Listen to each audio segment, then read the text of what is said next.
Approx 1.83 kilometres है।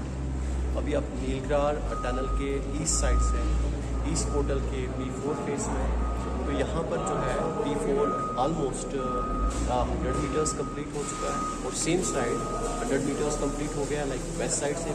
और same जो अगर हम P3 की बात करें तो पोर्टल 3 है उसका भी उस साइड काम चल रहा है, 100 मीटर कंप्लीट हो गया है और सेम उसके अपोजिट साइड जो है 100 मीटर कंप्लीट हो गया है। आपके पास क्या पहली बात है चूँकि ये जोजिला पे टनल है तो इसका जो है वाटर का इम्पैक्ट काफ़ी रहता है क्योंकि ऊपर बहुत सारे वाटर बॉडीज़ हैं।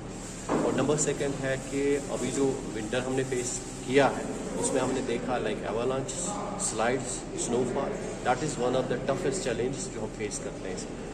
सर इसके लिए 6 साल की डेडलाइन दी गई है, क्या तब तक ये प्रोजेक्ट जो है? सर बिल्कुल will try our level best कि ये प्रोजेक्ट जो है on time before time completion हो जाए। रेस्ट नेचर कैसा सपोर्ट करता है, तो लाइक हम अपने चैलेंज की बात करें जो हमारे पास चैलेंज है कि टाइम पे कंप्लीट करना है प्रोजेक्ट। रेस्ट हमारा नेचर हमें सपोर्ट करना चाहिए। Will try our level best कि टाइम से पहले ये प्रोजेक्ट कंप्लीट करके दे दें।